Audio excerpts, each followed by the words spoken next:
Welcome everybody to my podcast, Big Little Small Talk. I'm Megan O'Hara-Sullivan and I love to talk, but I also love to listen. If you're new here, welcome. Thanks for joining me today. I hope you enjoy the episode.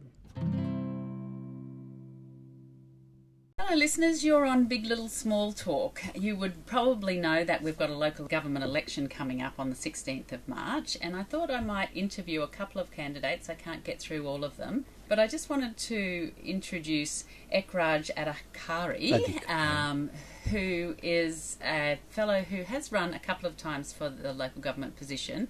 Welcome, Eakraj. Thank you, Megan. Pleased to be here. Yeah, Eakraj, as I said just then, you have run a couple of times. Tell me about what motivates you to want to become a councillor, a local government councillor. Once I ran into 2020, and this is my second time. What motivates me, the main thing is I came here to create a better life for myself and my family, and I have been through a lot, and I have done so much that I want to keep doing and keep improving my life, but at the same time I want to contribute back to the society in a bigger way, so I can reach out to many people and they can reach out to me when they need.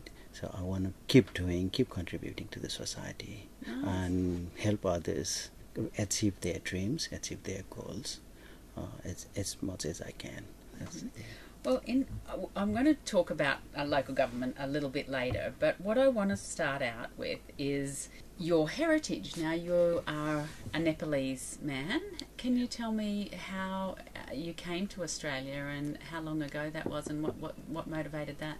Coming from Nepal, the Himalayan nation, you've been there, country where Mount Everest is and many other highest mountains.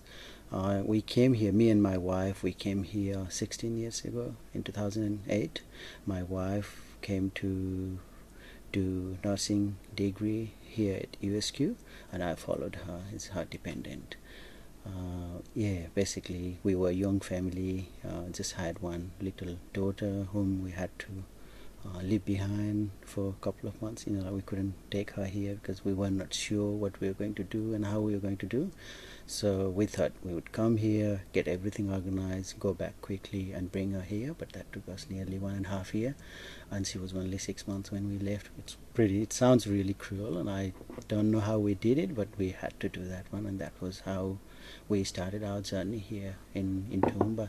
And choosing Toowoomba was by coincidence. It just happened. It was meant to happen, and this is the only place we lived here in Australia. Yeah. I have known you for a little while and I had never heard that story. I can't imagine how heartbreaking that would have been to leave your daughter behind, but knowing that it was something, and Sam, I didn't realise that you had had to go through that. So tell me a little bit more about that. Did your daughter stay with your parents, or? Yeah, she stayed with my parents in Kathmandu, and yeah, she was well looked after. We were sure she was going to be looked after, but being parents, we obviously didn't want to do that one, and we need to do the calculated decisions, and we thought that would be the right decision that time.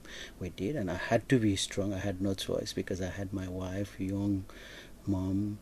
I don't know. I can't even imagine what she was going through that time. So there was no choice for me to, I couldn't be emotional or anything, because I always had to show my strong face, and I had to keep going just to keep her, make her keep going as well.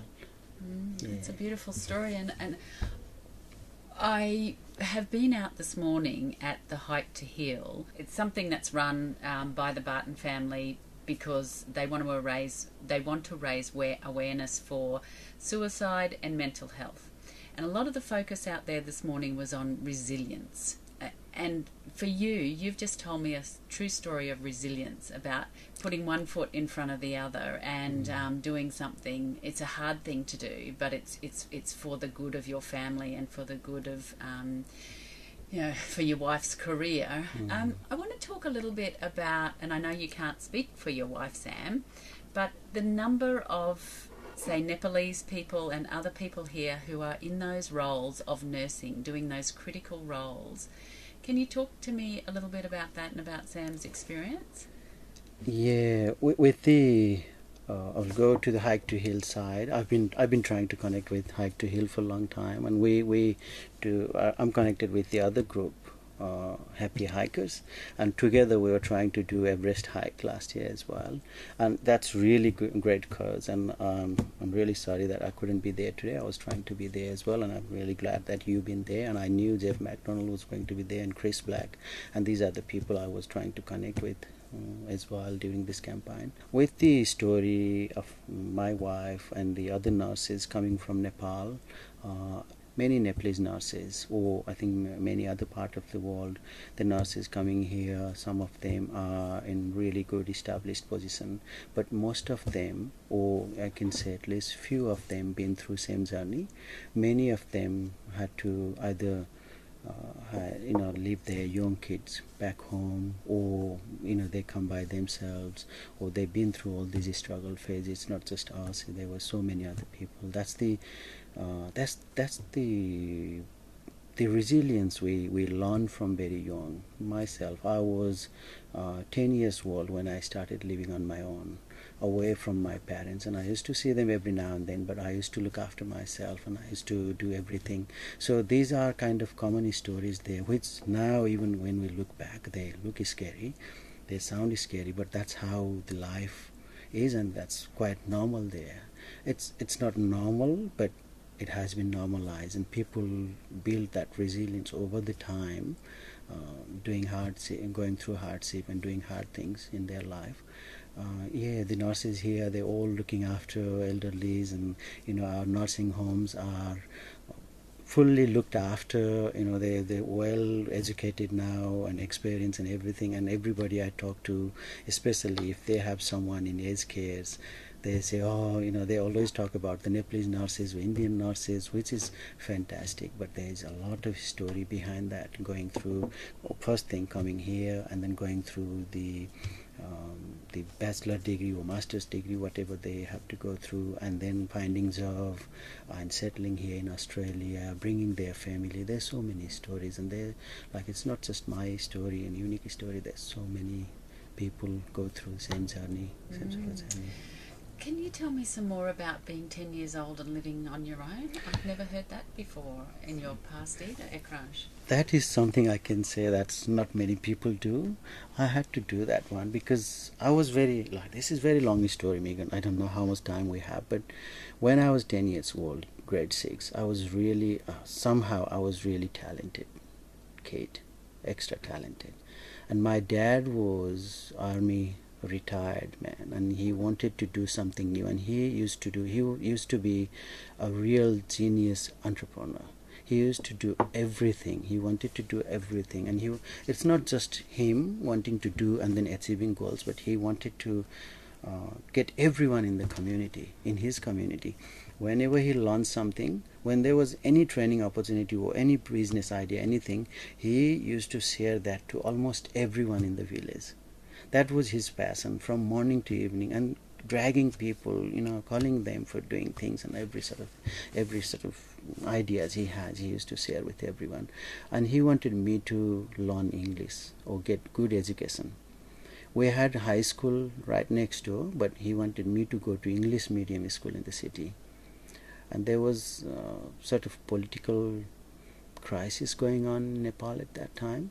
I started living in a boarding school, which was perfect, but then because of the political crisis and chaos going on there, the hostel collapsed. Somehow the incident happened and it collapsed, and the social, political, all the economic, all these crises and all these situations, that was kind of same for me to, once I came to boarding school, to go back to village again. So they were not really keen for me to go back there and then do same sort of the government school education. I don't know what happened there, but it was different scenario. So their expectation was for me somehow manage there, and I don't know how I managed, but I started living on my own. I never missed the school. I never got into wrong habits. I don't know how I survived. Somehow Where were you living at, Crush? That was in city called Pokhara. But were you, yes, Pokhara is very beautiful by the lake, isn't it? That's right, yeah. But were you living in a house with a boarding family or something? Not at all. It was like, the rental system, how it works there is like, if you have a house and you've got 5 rooms, you can rent them out to 5 different people. So you rent one room, and then that's your home. So that's your bedroom, everything. You've got share bathroom, but even your kitchen is one corner of the room. That's how it used to be, and somehow it's like that still. There's no proper unit or flat or apartment system. They were like, we're talking about around 35 years ago. Yeah. So what did you do about cooking for yourself as a 10-year-old?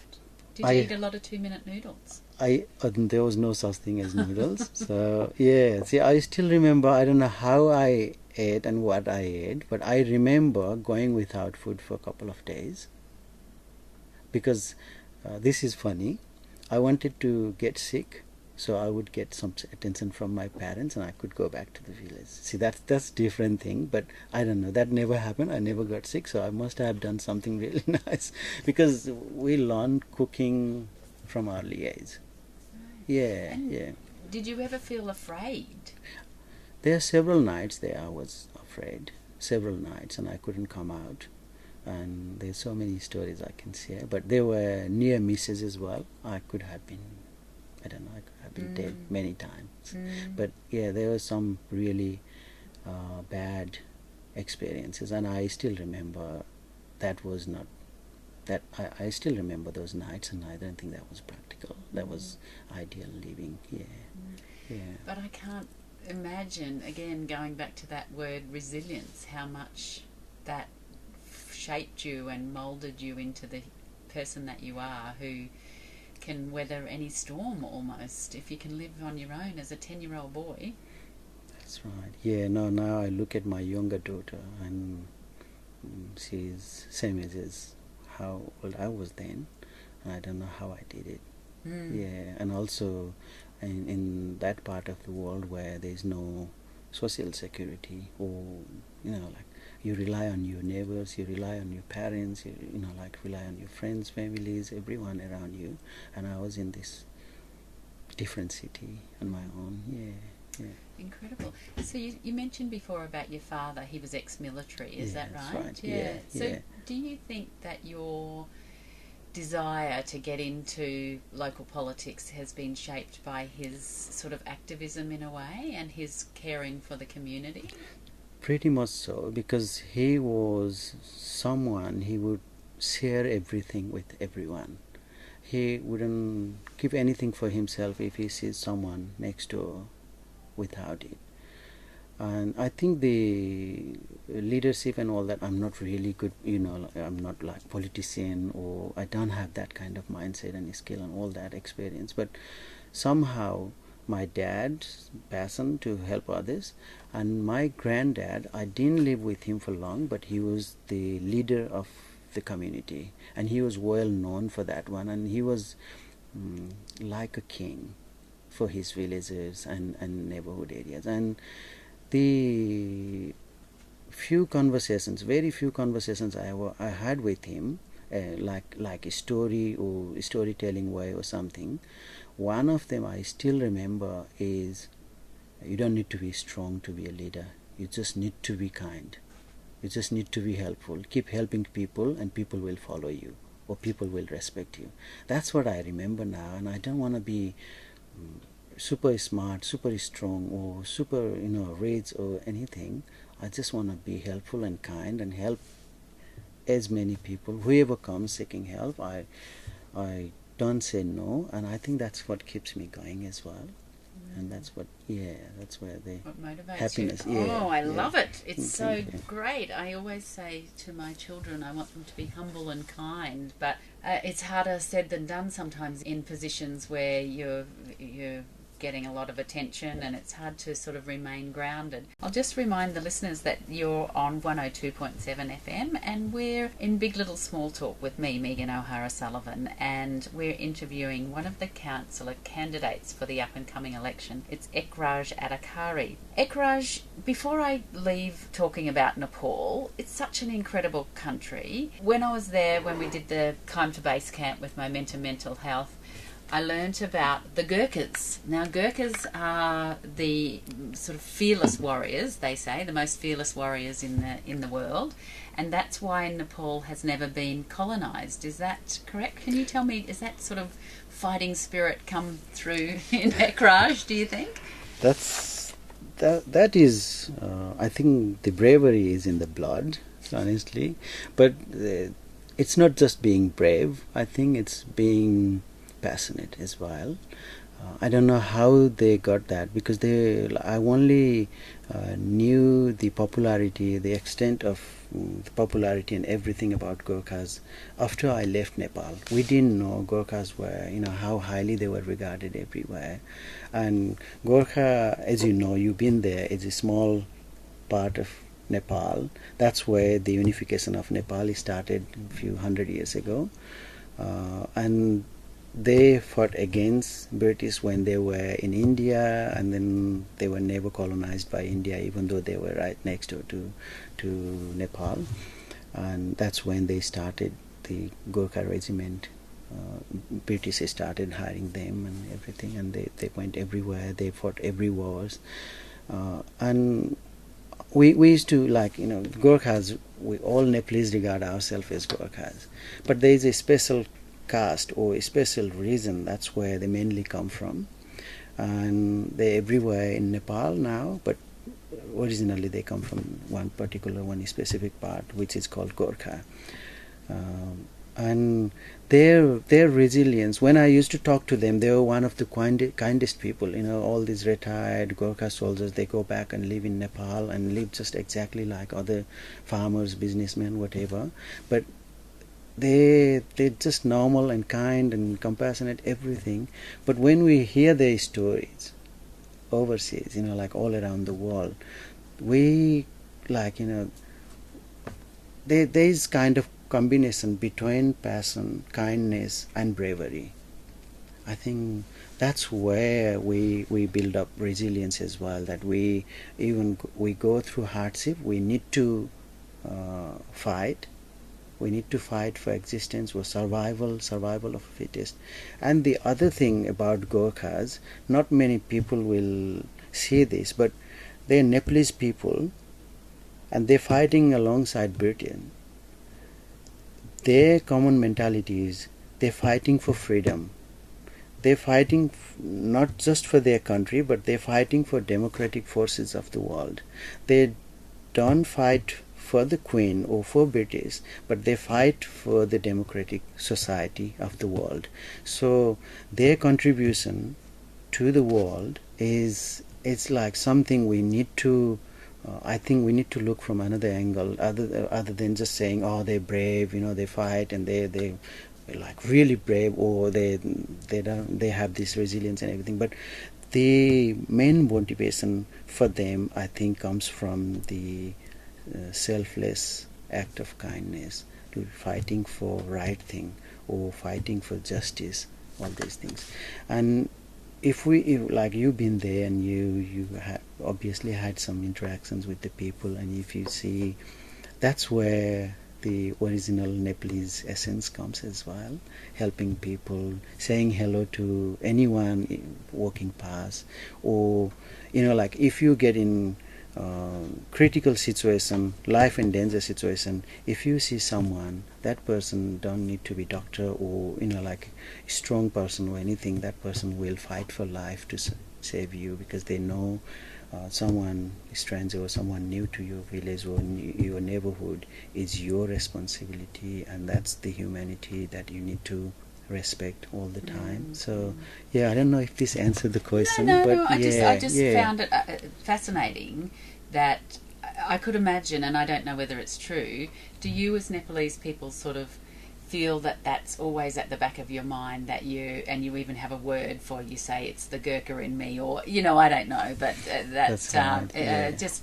I guess it sort of, it's the shaping of you and your history and what you stand for and what's important to you. Right, yeah. So let's talk about Nepal. I'm going to go off Nepal in a minute, but 8 of the 10 highest peaks in the world, right, and the second largest gorge in the world, I read somewhere too, or the second deepest canyon.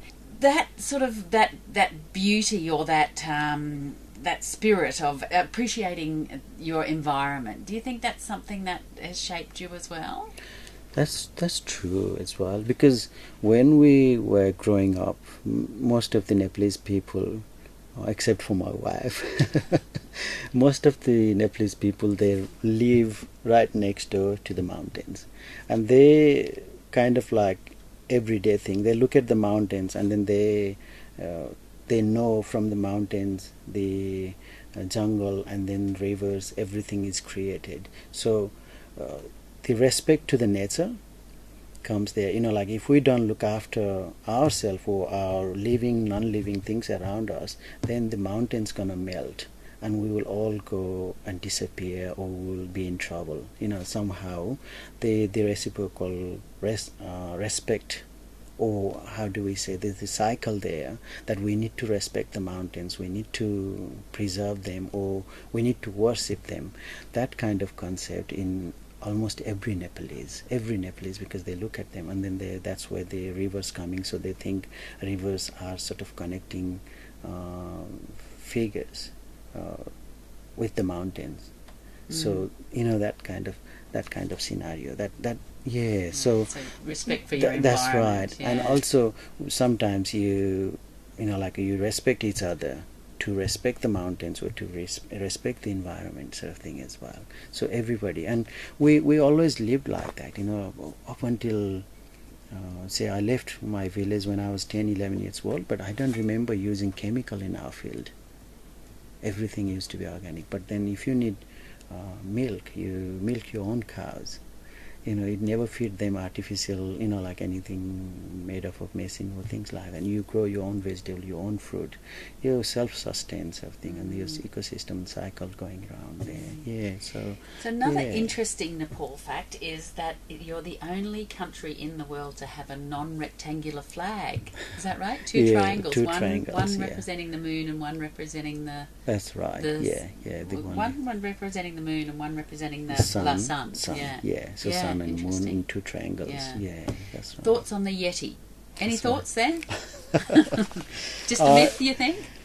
No, I think it's real, but I don't know if it is still there. But somehow people believe in this figure, and many people say they witnessed that. And even like I remember my granddad, he wouldn't just say anything for no reason. He told me he saw a big figure when he went near the mountain. So I don't know, maybe they're there, but even if they're not there alive, and if they're not present, their vibe is still there. We can feel that large living thing somewhere in the mountain, and they're there. I don't know how, if it's... But yeah, it's a little bit like imaginary sort of figure, but still there. A bit like the Loch Ness Monster. Yeah, that's right. So, Eakraj, you mentioned you came out here because Sam was going to do nursing. What did you do when you got here? So when I came here, I pretty much worked to support my wife go through the uni. Obviously, uni fee is different to international students, and we had to manage that somehow. What sort of work were you doing? I worked in different places. My first job was in a farm near university. I don't know if that farm is still running, but it was well established and well run farm, and soon we were I was the first Nepalese there. This is coincidence. I happened to be first Nepalese in many jobs I got, but that was the one. And then I worked at Sizzler for 3 years. I was the service attendant there and become certified trainer. That's what I feel I was there for quite long.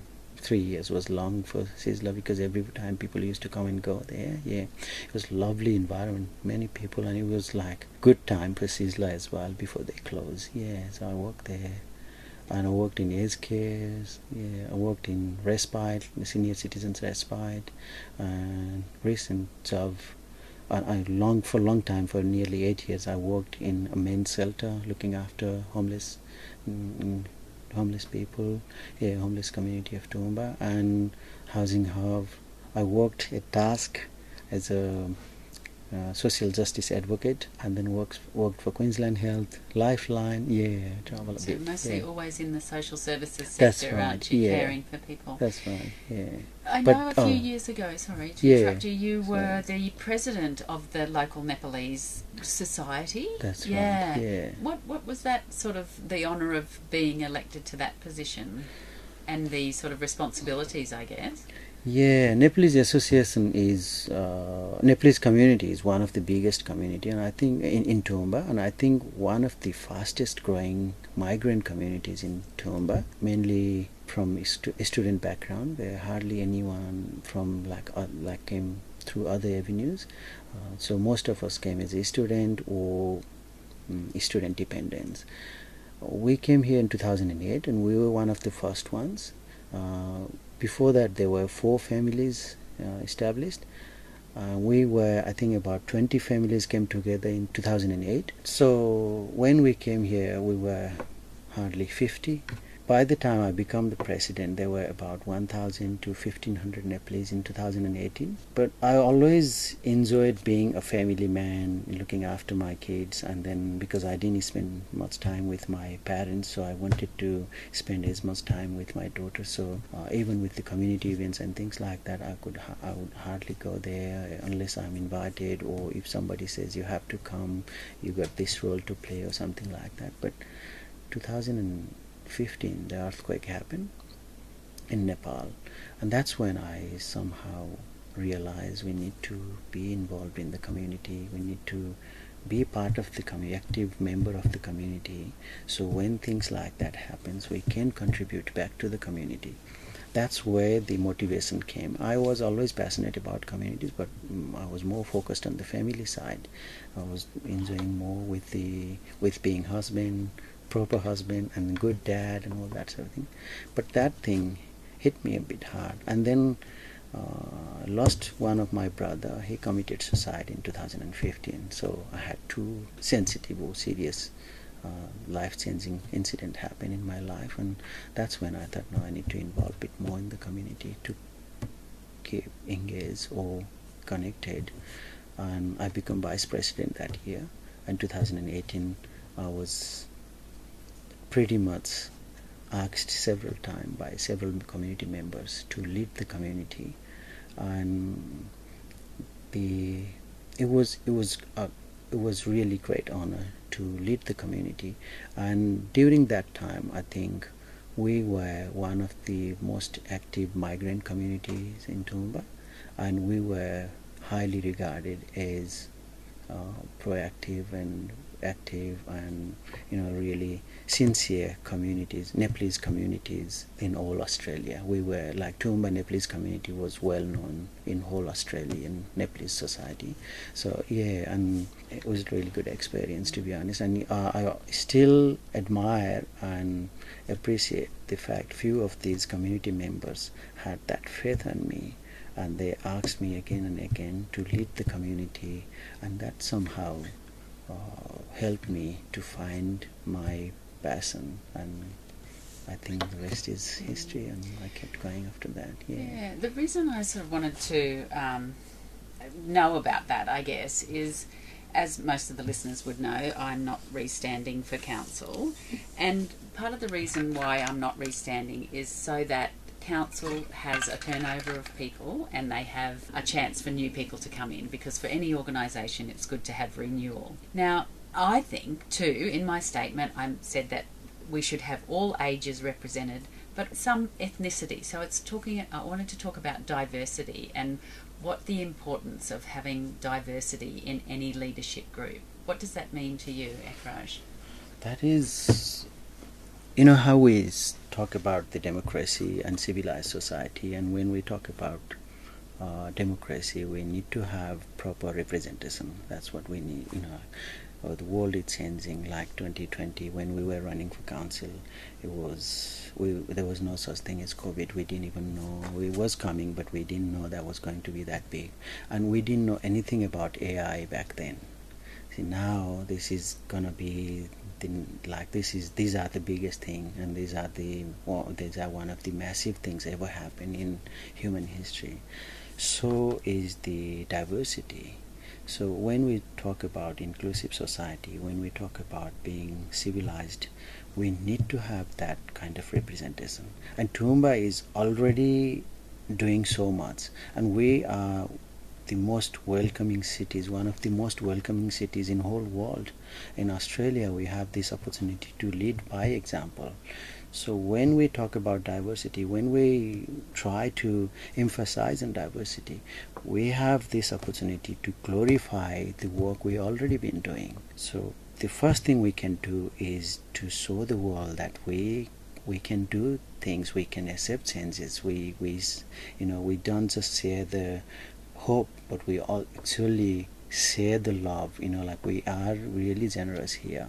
So it's not about giving someone opportunity, it's also about giving our reason the opportunity that like the outside world will, when they look at us, they can think and they can learn from us.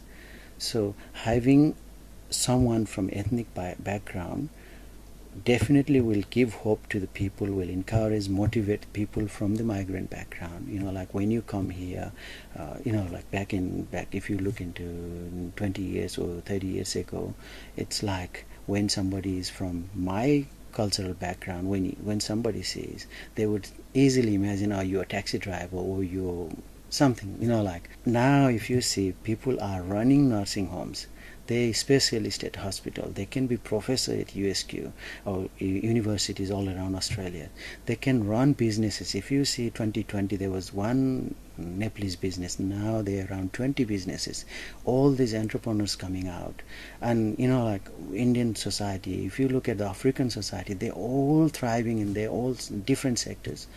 Why can't we do something in that local government level? We definitely need to do some changes, and for that, it's not just like I come from Nepalese my community background and I represent Nepalese community. It's not like that. It's representing whole second generation, or even like your parents or grandparents. Someone came here and went through the journey that I went through here. So when I represent, like when I get into the council, I just don't represent one particular ethnic minority. I represent those ancestors of ours who first came here, and also the people who were already here and they need voice, different people. So it's representing and being voice to the people, also representing and being voice to Toowoomba region, that we are welcoming and we are futuristic and forward thinking. Yeah, we were moving forward together. We're a global city. Well, it was this city, last year that we celebrated 10 years of Toowoomba being a refugee welcome zone, and I think you can probably talk to this better than I can, but inclusion is more than just eating a couple of spring rolls at a multicultural event once a year. It's living and breathing the inclusion of having people from different cultures at a decision-making point. But Eakraj, what do you see for yourself? What do you think are the main issues or challenges that you might have to face if you were to be elected in the new council? See, from my experience, like the way the campaign went last time and this time, I'm pretty excited, to be honest. I need to be happy that someone who came 15 years ago, or if we talk about the last election, someone came 12 years ago with one suitcase, lots of hope, but no idea of what we're gonna do. All we wanted was maybe create a beautiful future for ourselves and our kids, and then we can think about running for a council or getting into the decision making level. We can even think about that, which is unimaginable for many societies around the world. So in that aspect, it's really great experience, and I think that is itself a win for me. But at the same time, there's so many other things, like when I look different, I speak different, and there is a common sentiment or common stigma there. I don't know like how it got there. It's really deeply rooted that if you don't speak well English, or if you have accent, you sometimes consider as if you don't know anything. If I have to stand in front of 100 people here, and if I have to justify over and over and over, telling them, no, I can do this, I'm capable, sometimes I can feel like I'm wasting my time. I could rather do something that people easily accept me to do. Maybe I just go and do some things that they're already being used with. But then also the other side is there is like look different, I speak different, and then my name is a little bit harder for people to get used to, which is understandable. Like everyone got unique names, but mine is not really a familiar name. And then the other thing is the amount of expertise, like how we have 10 councillors and then one mayor. We all can bring the diversity, where we can all bring our own expertise and then put them together and work as a team. That's where I think real power is. But when I look different, or when I'm trying to do something different or something special, what I feel, Megan, is, and maybe I'm wrong in this one, but what I feel is people, it's not everyone, but what I feel is like I need to be well educated, or I need to be looking really smart, or I need to be fluent speaker, or I need to know everything about housing, I need to know everything about how water system, town planning and everything. I'm there to work with the team. I'm hoping to, like, if I get there, I will be work as a team, and I will help everyone what they're expert at or what they're passionate about.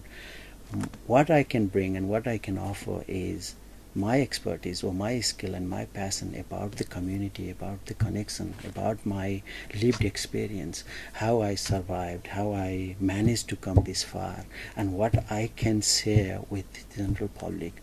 That's where I think we're missing a little bit, and I feel like I'm not getting straight through to the people to make them understand. And I think that's why we missed last time as well. And I hope through this we can get to more people, and that is where I worry sometimes as well. I'm not going to ask you, Eakraj, what you hope to achieve in council, because I think I know better than anyone that it's not an individual thing, and it is a group decision.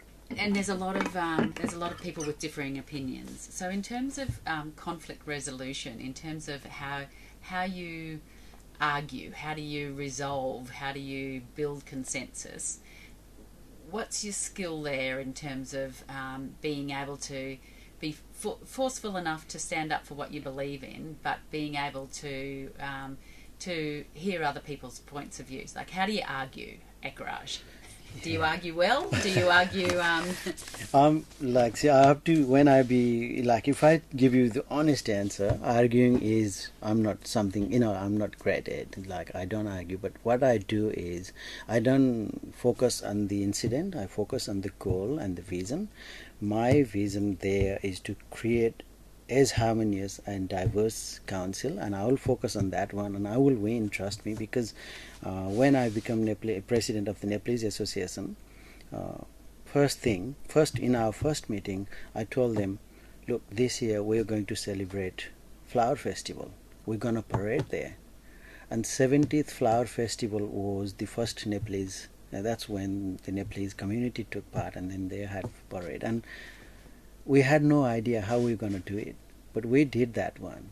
And also we celebrated the Nepalese culture, like Toowoomba Language and Cultural Festival with Nepalese theme, Nepalese cultural theme. And whole community, you won't believe this, but almost everyone, every household, Nepalese household that time contributed as much as they can on that festival, to celebrate that festival. Almost everyone from Nepalese community was present there, either present there or they had something to do with that festival. So bringing all that community together. And also most of the time when I don't want, like when I see I don't win, I don't argue for long, like I don't fight for that one, because sometimes letting other people win is your win as well. And I've been in a situation where I was questioned for an hour or 2 hours for something that I didn't do, and I still didn't lose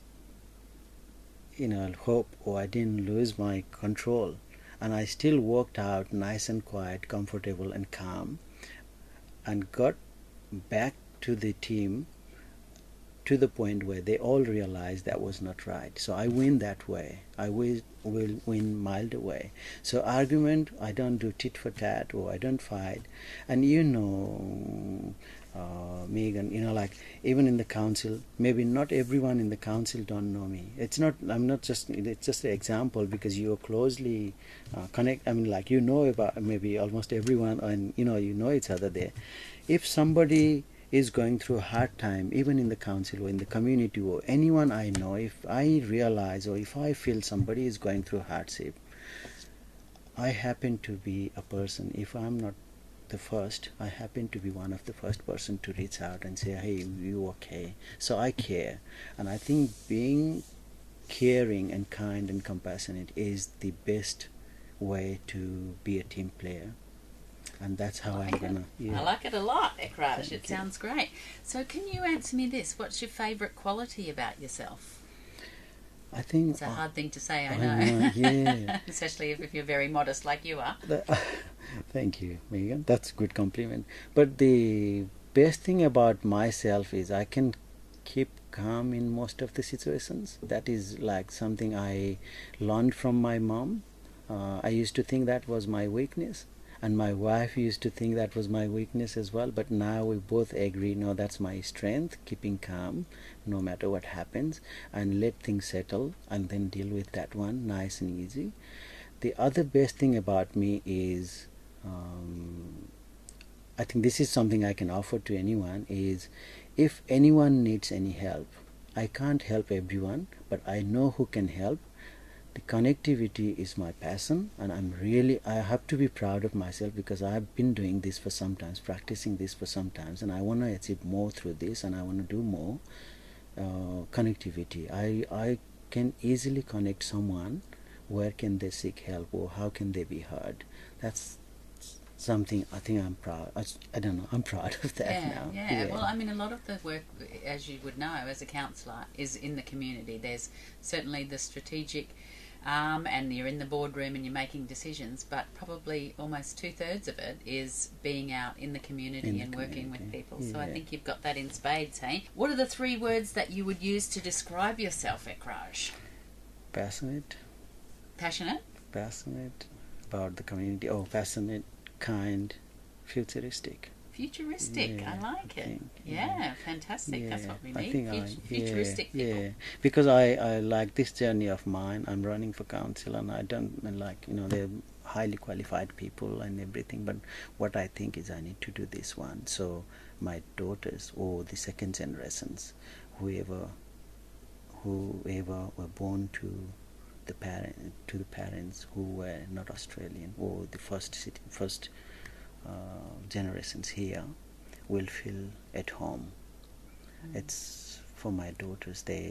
When they grow up, they will know their parents contributed as much as they can, and for every other second generation, third generations Australians or Toowoomba residents, that they can feel they are part of the region, part of the city. Well, Lovely. Yeah. Do you have a biggest regret in your life so far? Do you have any regrets? The only thing is, as I said, like I was really good in primary school, and then because of the situation, and I can't blame on the environment all the time, but the situation was going. I was well established when I was 21, 22. I was doing really, really good. But then I didn't continue my study. until we came here, settled, and almost created our beautiful life. Then only I went back and did my bachelor in social science, and now doing masters, and I hope to finish my degree soon, and then I want to do some research studies soon. That's where I think I should have done a little bit more, little bit earlier. I should have been a little bit selfish, but there were so many things, my parents, my family, my kids, and everyone. So I put them first, and I put myself first as well. I'm not just being, not trying to be too kind, but I think I thought I had more responsibility for my parents and my wife, my kids, and everyone, and that's where I think I lost about 5-6 years in between, and I'm a little bit behind with my study, but I'm on track now, and I'm happy, and so it's not regret. That happened for a reason. So, amazing. You're such a dark horse. You find out all these things in this interview that I've never known about you, and thank you for opening up and sharing the way that you have.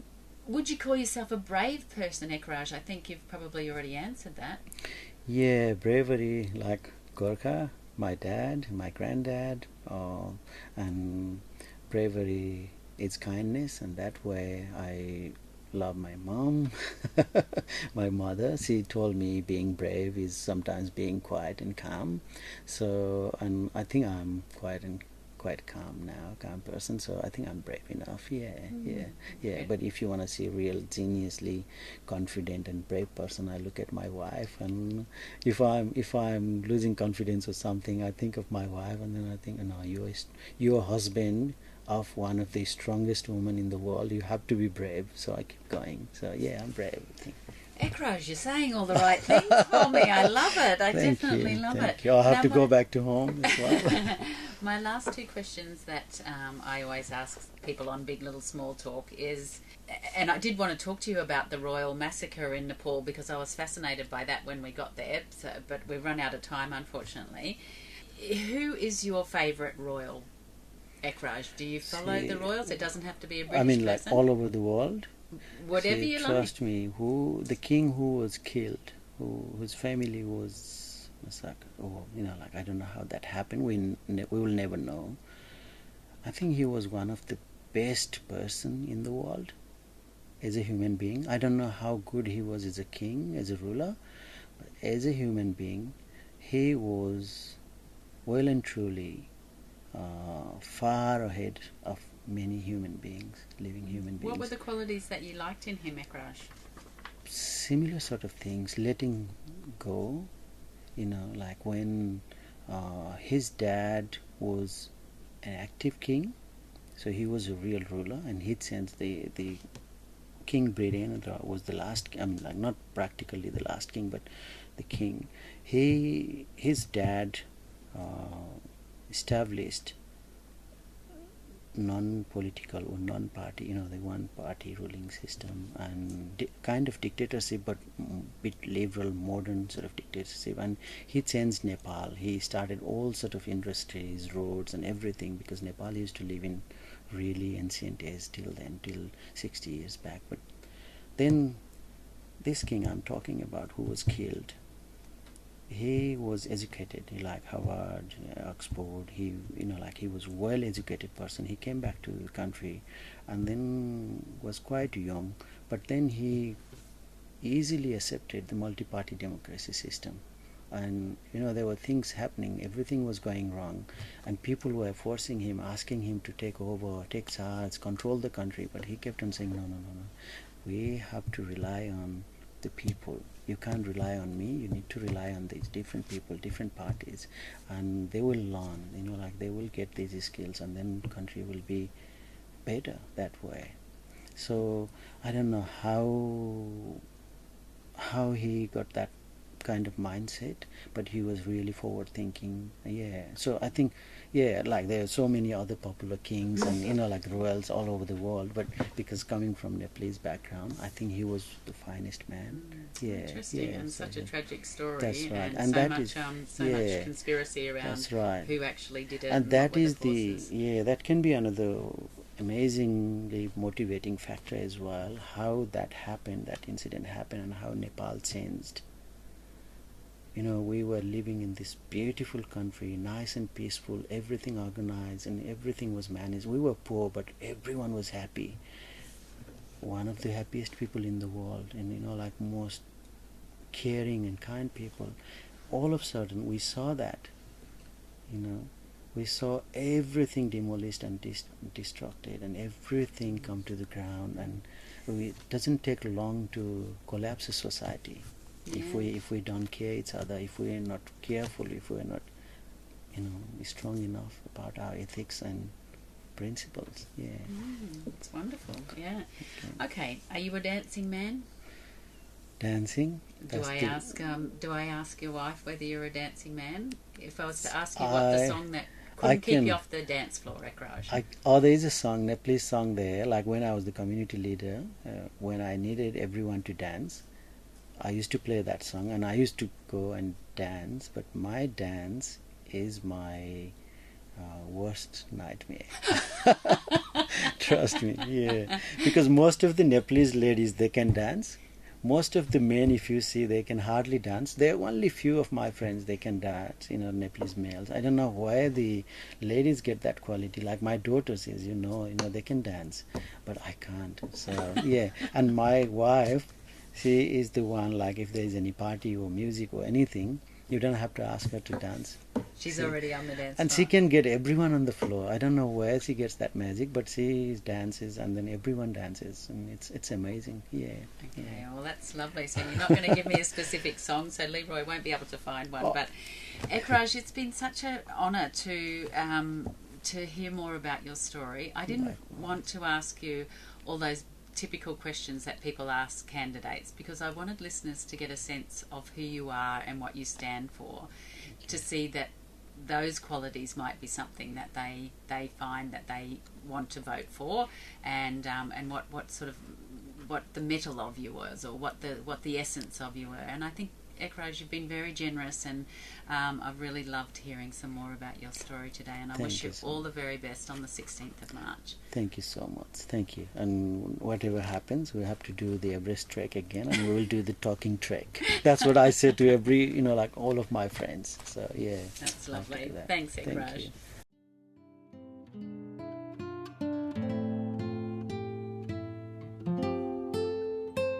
That's it for this week. Thanks for joining me on Big Little Small Talk. I hope you can make the time to join me next week. If you've enjoyed this episode, please subscribe on your favourite podcast app.